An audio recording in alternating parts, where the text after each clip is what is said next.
आज हमारा जो नेक्स्ट चैप्टर है +2 political science challenges to and restorations of the Congress system, Congress प्रणाली, चुनौतियां और पुनर्स्थापना।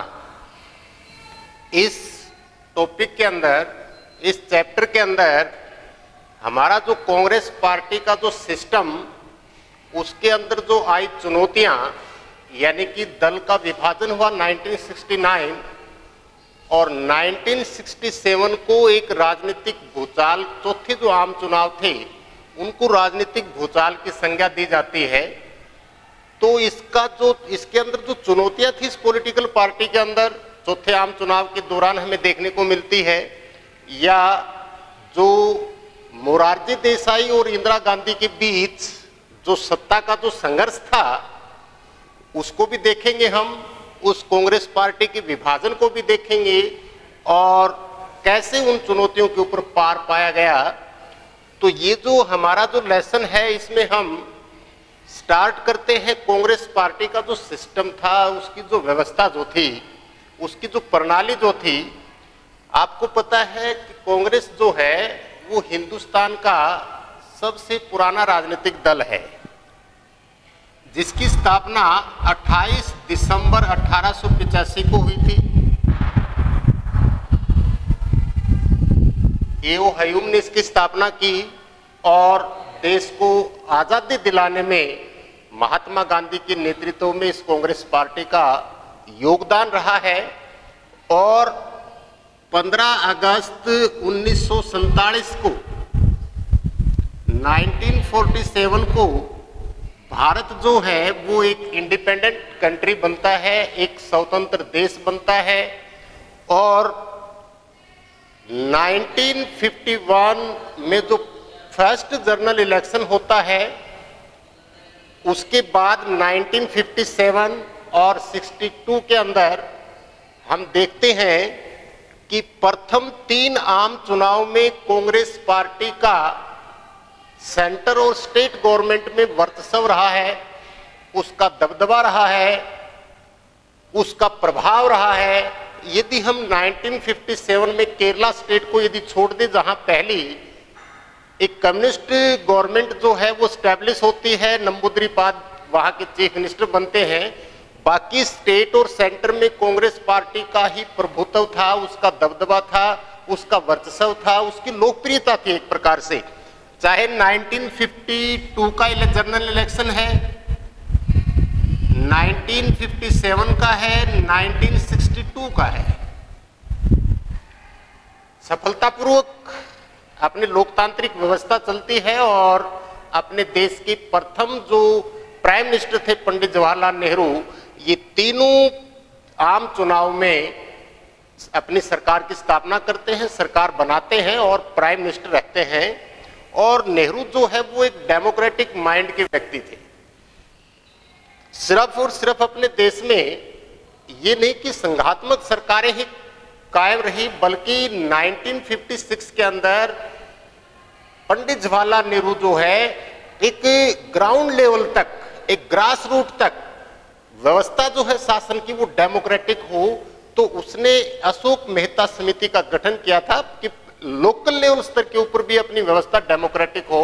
और 1959 के अंदर राजस्थान जो है वो पहला स्टेट बनता है जहां से लोकल गवर्नमेंट की स्थापना की जाती है। तो पंडित जवाहरलाल नेहरू जो है वो डेमोक्रेटिक माइंड के व्यक्ति थे और वो एक प्रकार से सरकार में एक प्रकार से उसको स्थायित्व भी देते हैं। वो एक प्रकार से सत्ता पक्ष नहीं बल्कि विपक्ष की भूमिका भी निभाते हैं। और वो लोकसभा और राज्यसभा में जो अपने विपक्षी जो जितने भी पॉलिटिकल लीडर थे उनकी बातों को बड़े ध्यान से भी सुनते थे और उनके ऊपर अमल भी करते थे। तो वो एक डेमोक्रेटिक माइंड का व्यक्ति था।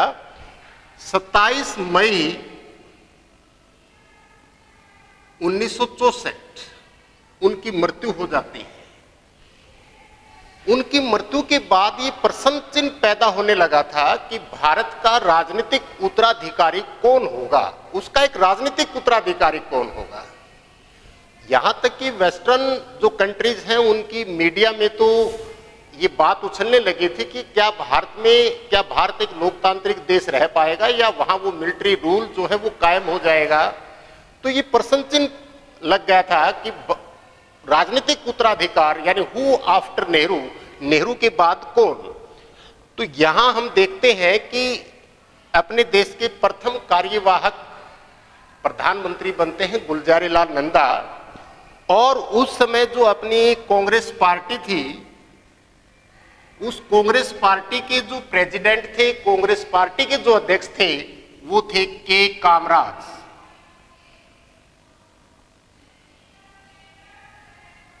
एक चतुर, मतलब इनका एक प्रकार से हम कह सकते हैं कि ये डिप्लोमेट माइंड का व्यक्ति था, चतुर था और राजनीतिक था, पूरा एक विशेषज्ञ था। और इस प्रकार के जो टेक्निकल जो विषय जो होते थे, खुद नेहरू जो है इनसे राय करता था, सलाह मशवरा भी करता था। इंदिरा गांधी भी इनसे काफी प्रभावित थी।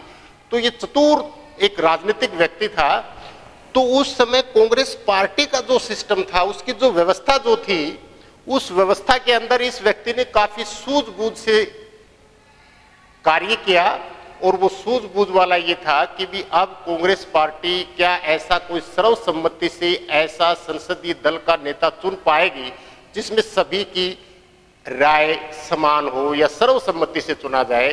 तो इस व्यक्ति ने अपने देश में एक कितनी बढ़िया जो है इस व्यक्ति का आगे नाम लेकर के आया, और वो थे श्री लाल बहादुर शास्त्री।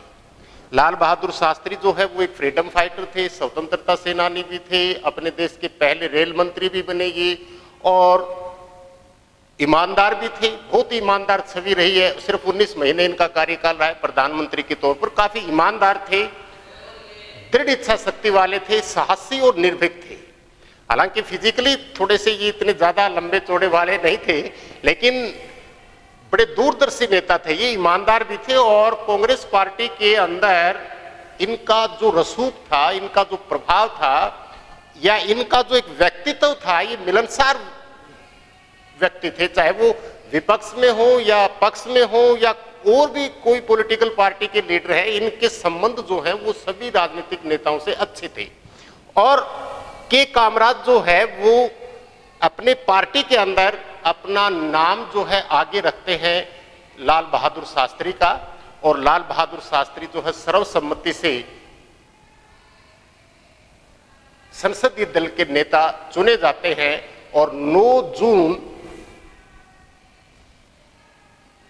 1964 को ये अपने देश के सेकंड प्राइम मिनिस्टर बनते हैं। जब ये अपने देश के सेकंड प्राइम मिनिस्टर बने तो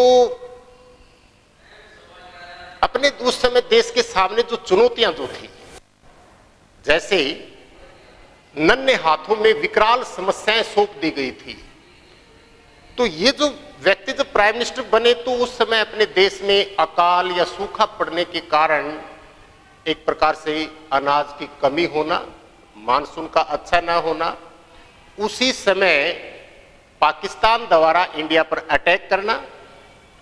और जब ये प्राइम मिनिस्टर बने तो हजरत बल एक मस्जिद है श्रीनगर में, वहां से मोहम्मद का जो एक पवित्र जो बाल था वो चोरी हो गया। और उसकी वजह से कम्युनल राइट्स यानी सांप्रदायिक दंगे होने की संभावना थी। और पाकिस्तान बार बार जो है वो आतंकवादी गतिविधियों के जरिए वहां के जो इनोसेंट्स जो मुस्लिम्स जो थे उनकी भावनाओं को भड़का करके सांप्रदायिक दंगे करा करके इस देश की राष्ट्रीय एकता अखंडता को वो तोड़ना चाहते थे। लेकिन अपने देश के प्रधानमंत्री लाल बहादुर शास्त्री की सूझबूझ और उसकी दूरदर्शिता सोच का ही परिणाम था कि वो हजरत बल मस्जिद का पवित्र बाल भी बरामद हो गया, उन सांप्रदायिक दंगों पर काबू भी किया गया। और जय जवान और जय किसान का नारा देकर के अपने देश के अंदर हरित क्रांति को बढ़ावा देना, जो स्वामीनाथन इसके जनक थे, और लाहौर तक अपनी सेनाओं को पहुंचा देना। यानी कि ये एक प्रकार से हम कह सकते हैं कि इसने अपने देश के अंदर जो ऐसी विकराल समस्याएं जो थी, उस समय खाने की बहुत समस्या थी, अनाज की बहुत ज्यादा कमी थी। यानी कि इस व्यक्ति ने एक व्रत चलाया था अपने देश में, सोमवार का व्रत जिसको बोलते हैं, कि मेरे देश की जनता यदि एक दिन भूखी सो जाएगी तो बहुत ज्यादा अनाज बचेगा, क्योंकि उसमें अमेरिका से जो लाल गेहूं हमें मिलता था और उसके बदले में जो हमें रिसोर्सेज देना पड़ता था उसकी वैल्यूएशन ज्यादा थी। इस वजह से उसने वो डील करने से मना कर दिया। बहुत ईमानदार व्यक्ति था और वो डील करने से मना कर दिया कि मेरे देश की जनता यदि एक दिन भूखी सो जाएगी तो बहुत ज्यादा अनाज बचेगा। तो इस बंदे ने पाकिस्तान का युद्ध भी जीता, पाकिस्तान के साथ जो युद्ध था वो युद्ध भी जीता, अपने देश के अंदर जो हरित क्रांति है उसको बढ़ावा भी दिया और जो सांप्रदायिक जो दंगे हैं उनको ऊपर भी कंट्रोल किया और देश की राष्ट्रीय एकता अखंडता को भी इसने बनाए रखा।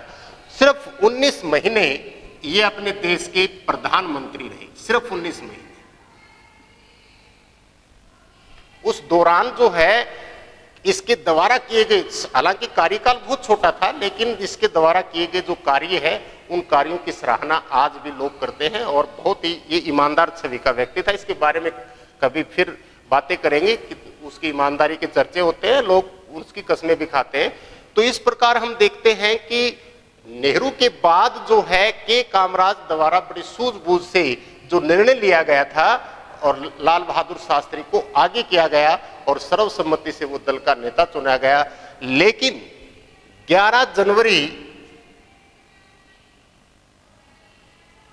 1966 को ताशकंद समझौते के बाद इसकी मृत्यु हो जाती है और उसके बाद जो है फिर कांग्रेस पार्टी के अंदर एक क्राइसिस, एक संकट पैदा हो गया कि लाल बहादुर शास्त्री के बाद कौन देश का प्राइम मिनिस्टर बने या उसका प्रधानमंत्री बने। तो उस समय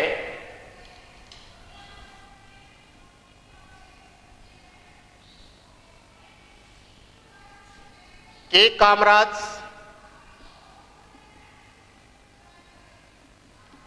निजलिंगप्पा, बाबू जगजीवन राम,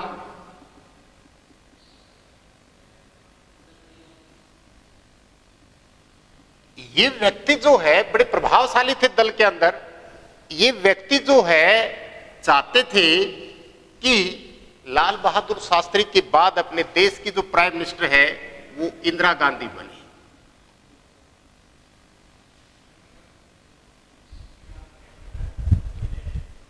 इंदिरा गांधी जो है वो स्वतंत्र भारत की पहली कांग्रेस अध्यक्ष बनने का इन गौरव हासिल है।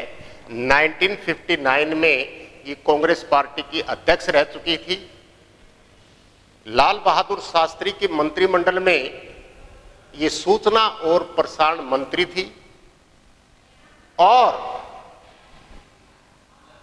पंडित जवाहरलाल नेहरू ने इनका पालन पोषण जो है वो इस तरीके से किया कि जब भी वो किसी भी दूसरे देश की यात्रा करते थे या वो यूएन के अंदर जाते थे या वो काफी अपने जो स्पीच देते थे या जो डीलिंग होती थी दूसरे देशों के साथ, तो हमेशा इंदिरा गांधी को अपने साथ रखते थे। यानी एक प्रकार से हम ये कह सकते हैं कि इंदिरा गांधी का जो है राजनीतिक जो समाजीकरण है वो राजनीतिक समाजीकरण पंडित जवाहरलाल नेहरू के नेतृत्व में हुआ। वो हमेशा अपने पास रखते थे, चाहे वो यूएन के अंदर जाते हैं या दूसरे देशों की यात्रा करते हैं।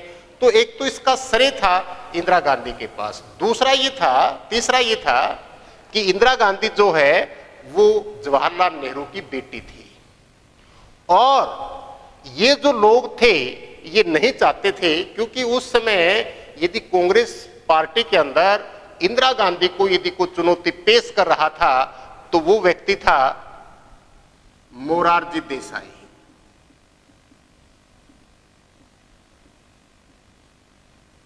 नेहरू मंत्रिमंडल में ये उद्योग मंत्री भी रह चुके थे।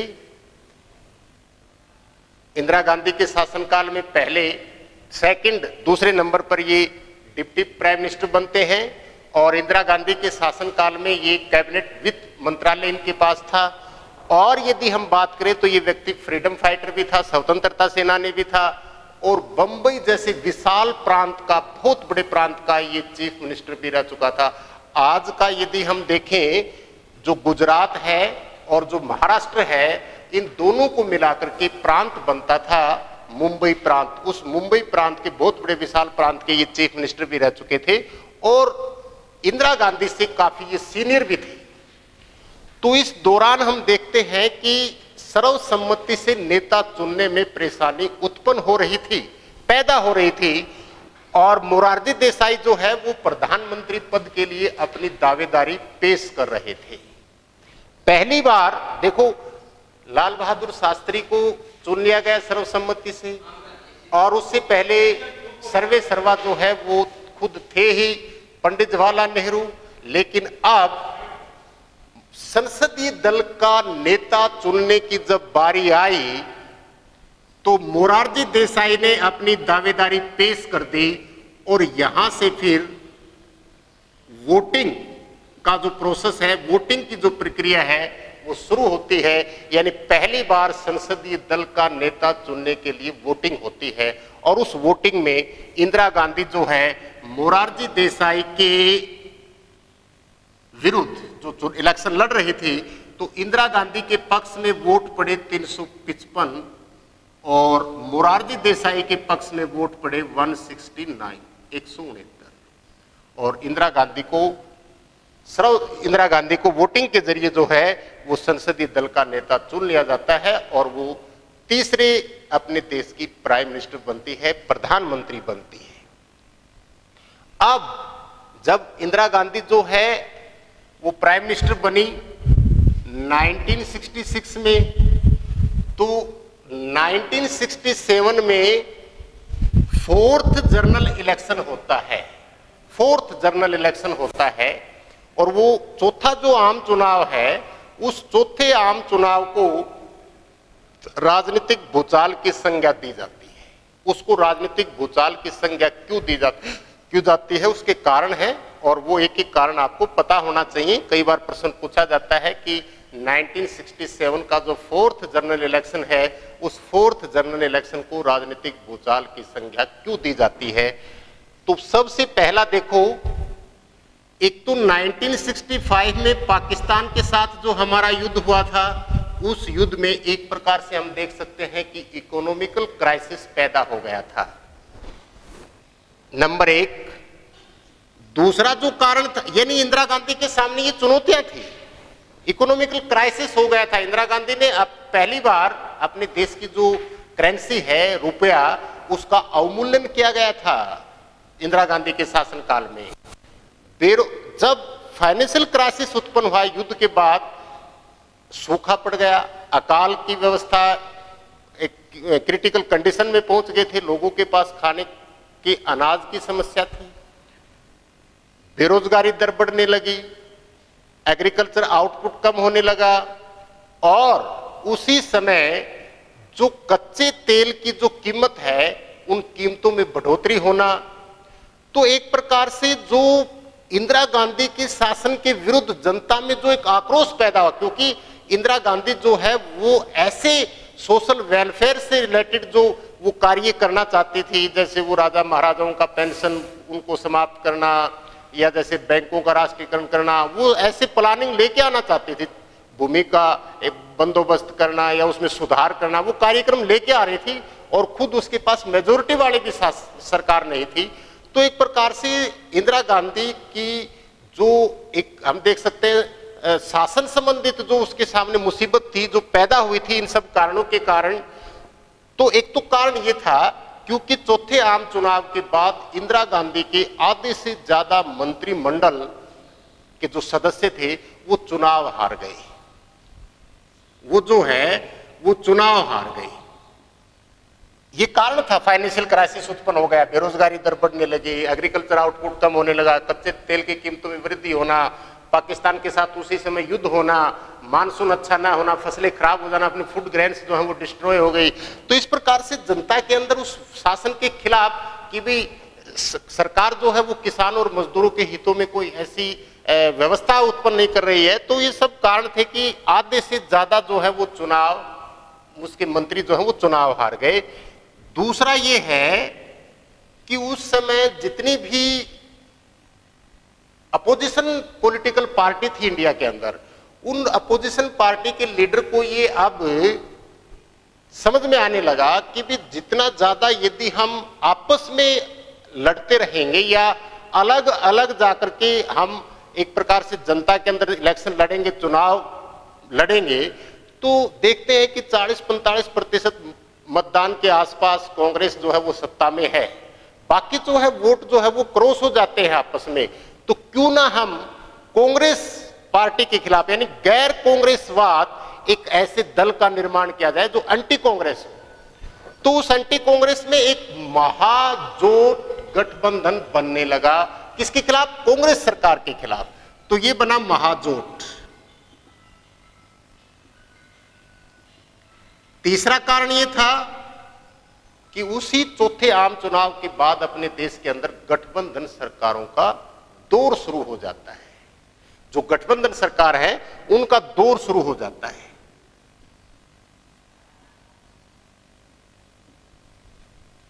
चौथा जो कारण है, भारत में एक मजबूत विपक्षी दल का उभरना, क्योंकि यदि हम 1952, 57 और 62 का यदि जनरल इलेक्शन देखें तो अपने लोकसभा और राज्यसभा में जो अपोजिशन पॉलिटिकल पार्टी है वो नगण्य यानी नाम मात्र का सा था, और वो भी बिखरा हुआ विपक्ष था।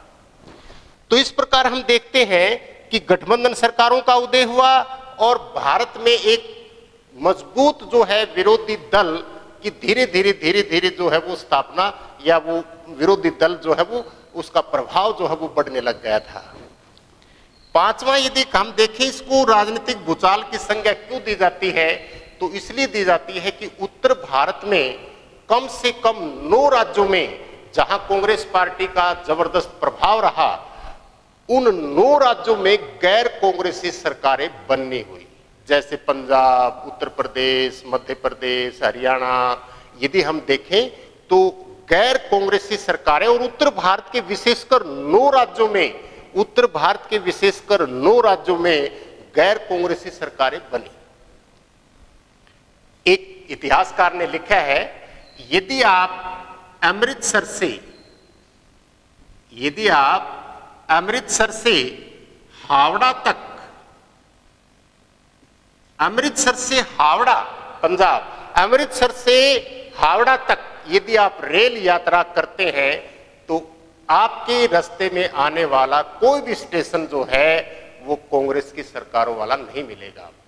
तो इस प्रकार हम देखते हैं कि चौथे आम चुनाव को एक राजनीतिक भूचाल की संज्ञा दी जाती है। इसके बाद हम अगले जो नेक्स्ट वीडियो है उसमें चर्चा करेंगे कि कांग्रेस पार्टी के अंदर जो 1969 के अंदर जो स्प्लिट हुआ, उसके अंदर जो विभाजन हुआ, उस विभाजन के कारण क्या थे।